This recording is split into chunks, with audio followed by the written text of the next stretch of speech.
भक्ति मुक्त करती है या मुक्ति भक्ति का परिणाम है। भक्ति का आखिर मतलब क्या है?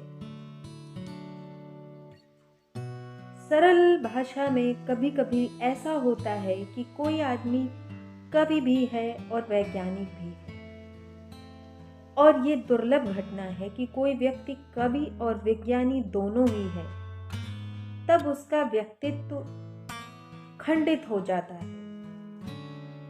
तब वह यथार्थ में दो होगा, एक नहीं। जब वह कवि होता है तब वैज्ञानिक को भूल जाता है,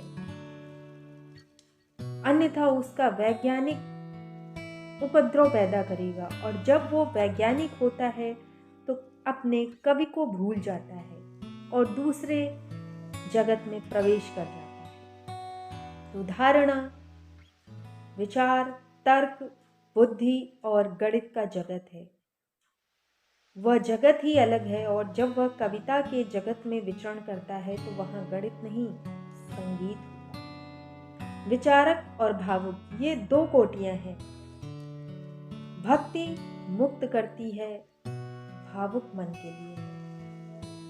ये मत सोचिए कि बौद्धिक मन श्रेष्ठ है या भावुक मन श्रेष्ठ है। ये आपको खोजना है कि पहले आप किस कोटि के हैं, आप बौद्धिक कोटि के हैं या भावुक कोटि के हैं। भक्ति किसी और के प्रति होती है और भक्ति हमेशा अंधी होती है। भक्ति में दूसरा तुमसे ज्यादा महत्वपूर्ण हो जाता है और यही श्रद्धा बन जाती है। बुद्धिवादी व्यक्ति किसी पर भी श्रद्धा नहीं कर सकता, वो सिर्फ आलोचना कर सकता है, संदेह कर सकता है, भरोसा नहीं कर सकता। और अगर कभी कोई बुद्धि प्रधान व्यक्ति आस्था के निकट आता भी है तो उसकी आस्था प्रामाणिक नहीं रह जाती, क्योंकि आस्था तर्क नहीं करती कभी, और न आस्था प्रमाणों पर आधारित होती। अगर प्रमाण उपलब्ध है तो आस्था की जरूरत ही वहां पर खत्म हो जाती है। श्रद्धा का अर्थ है बिना किसी प्रमाण के अज्ञात की ओर चले जाना। बौद्धिक कोटि के मनुष्य के लिए ये थोड़ा कठिन होता है। अगर हम कहते हैं कि ईश्वर है और उसके प्रति समर्पण करना है, तो बौद्धिक व्यक्ति के लिए पहले ईश्वर को सिद्ध करना होगा, ईश्वर को लेकिन असिद्ध ही रहना है, क्योंकि जब वो असिद्ध है तभी हमारी श्रद्धा है। अगर वो सिद्ध हो गया तो हमारी श्रद्धा अर्थहीन हो जाती, क्योंकि श्रद्धा का अर्थ है कि किसी कारण के बिना अज्ञात की ओर चले जाना, और सिर्फ भावपूर्ण व्यक्ति ही ये कर सकता है। पहले प्रेम को समझो और तब तुम भक्ति को समझ सकोगे। जब तुम किसी के प्रेम में पड़ते हो, जिसे अंग्रेजी में फॉल इन लव या प्रेम में गिर जाना कहते हैं, तो हम प्रेम में गिर जाना क्यों कहते हैं? क्योंकि कुछ गिरता नहीं वहां पर, सिर्फ हमारा सर गिर जाता है। फिर प्रेम एक पागलपन, विक्षिप्तता बन जाती है। अब अगर पागल है तो बुद्धि उसके काम नहीं आने वाली। तुम उसके साथ कोई तर्क नहीं कर सकते पागल व्यक्ति के साथ। तुम किसी के प्रेम में अगर पड़ गए हो, अगर कोई कहता है कि ये तुम्हारे योग्य नहीं है या तुम मुसीबत मोल ले रहे हो, तुम मूर्ख बनाए जा रहे हो, तुम्हें इससे अच्छा प्रेम पात्र मिल सकता है, लेकिन ये सब कहने का उस प्रेमी पर कोई असर नहीं होगा, उसके लिए कोई भी दलील काम नहीं आएगी। क्योंकि जब आप प्रेम में हैं तो बुद्धि व्यर्थ हो जाती है। प्रेम की अपनी तर्क सारणी है और बुद्धि की अपनी। प्रेम में गिरने का अर्थ ही है कि तुम्हारा व्यवहार अब अबुद्धिपूर्ण हो चुका है। अगर तुम बहुत गहरे प्रेम में हो तो तुम मौन हो जाओगे, तब तुम अपनी प्रेमी या प्रेमिका से बोल नहीं सकोगे, और यदि बोलोगे भी तो सिर्फ नाम मात्र के लिए। बातचीत संभव ही नहीं है। प्रेम जब गहराता है तो शब्द व्यर्थ हो जाते हैं, आप चुप हो जाते हैं। अगर आप अपने प्रेमी या प्रेमिका के साथ मौन नहीं रह सकते तो ये भली बात समझ लीजिए कि वहाँ पर प्रेम नहीं, प्रेम अनुपस्थित है वहाँ पर। क्योंकि जिससे तुम्हें प्रेम नहीं है उसके पास चुप रहना बहुत कठिन होता है। किसी अजनबी के साथ तुम तुरंत बातचीत में लग जाते हो, लेकिन दो प्रेमी मौन हो जाते। भाषा खो जाती है, और भाषा बुद्धि की चीज है। प्रेम के बारे में तर्क नहीं किया जा सकता। प्रेम में दूसरे का व्यवहार महत्वपूर्ण हो जाता है, आपसे भी ज्यादा महत्वपूर्ण, और आप उसकी परिधि बन जाते हैं और आपका प्रेम पात्र केंद्र हो जाता है। किसी पागल खाने में जाकर देखिए और वहां पे आपको अपने आप से बातें करते हुए लोग सहज ही मिल जाएंगे। किससे बातें कर रहे हो सकता है कि वैसे ही अपने आप से आप भी बातें करने लगे।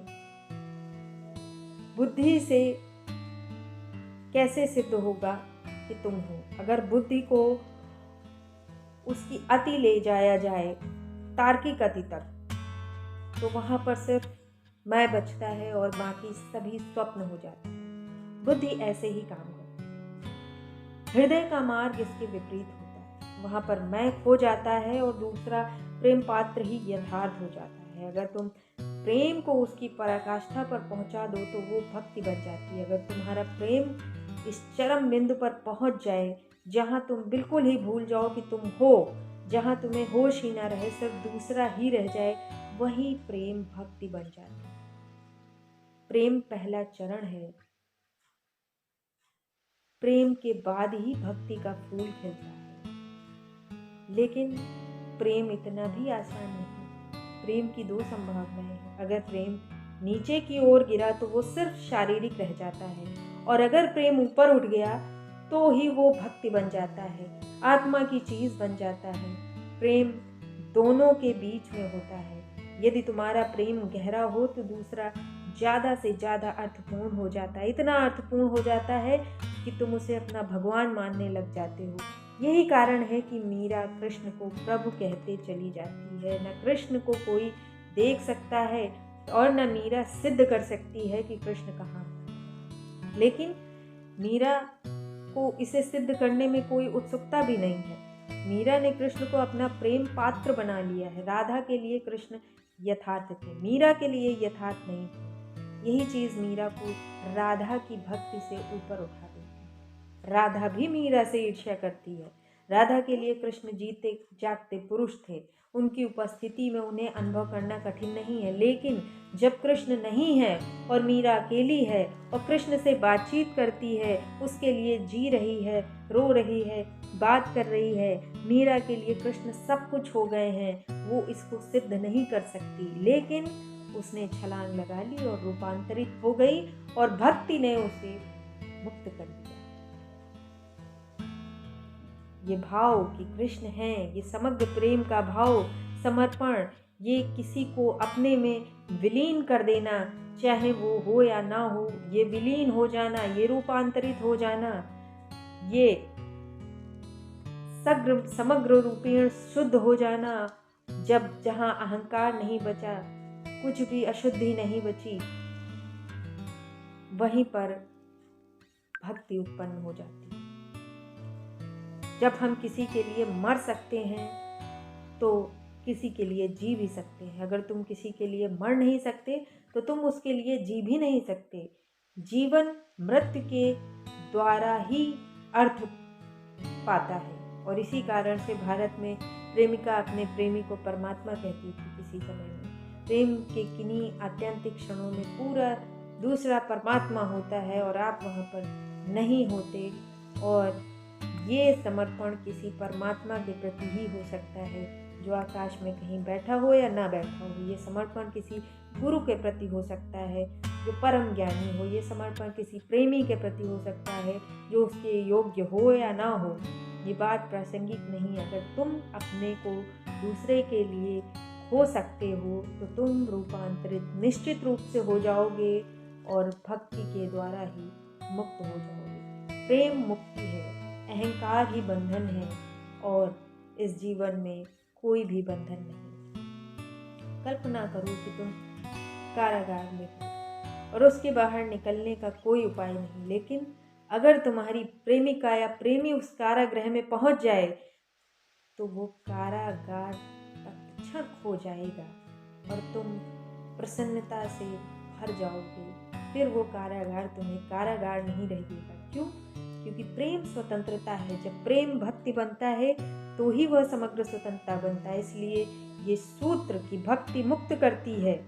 अगर रामकृष्ण को देखो तो तुम्हें लगेगा कि वे काली के माँ काली के गुलाम हैं, वो उनकी आज्ञा के बिना कुछ भी नहीं कर सकते, लेकिन उनसे ज़्यादा कौन स्वतंत्र होगा। रामकृष्ण जब पहले दक्षिणेश्वर मंदिर के पुजारी नियुक्त हुए तो उनका रंग ही हैरान करने वाला था लोगों को। मंदिर के ट्रस्टी ने बैठक बुलाई और कहा कि इस आदमी को निकालो, इसका व्यवहार तो भक्तों जैसा है ही नहीं।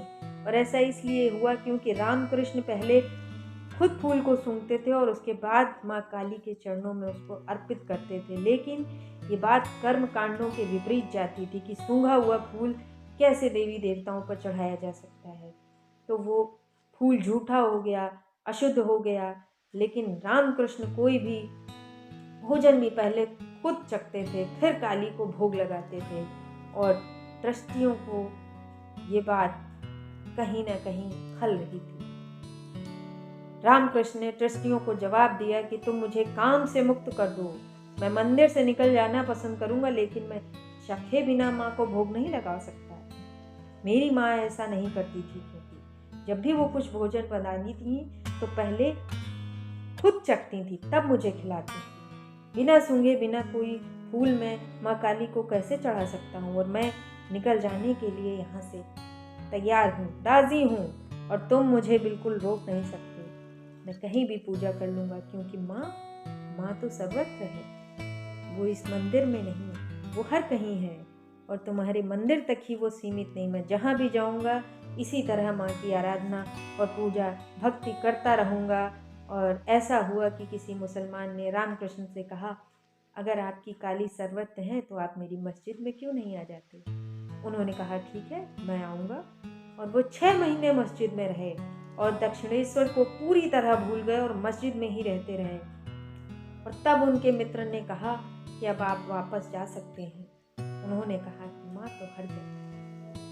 कोई सोच सकता है शायद कि रामकृष्ण गुलाम हैं, लेकिन उनकी भक्ति ऐसी प्रगाढ़ है कि अब प्रेम पात्र हर जगह मौजूद है, हर जगह विराजमान है। क्योंकि जब तुम नहीं होते हो तो सिर्फ प्रेम पात्र रह जाता है और वो हर जगह होता है। और जब तुम होते हो तो प्रेम पात्र नहीं होता। मैं को खोते ही भक्ति का उदय होता है। इसलिए प्रेम मुक्त करता है, भक्ति मुक्त करती है।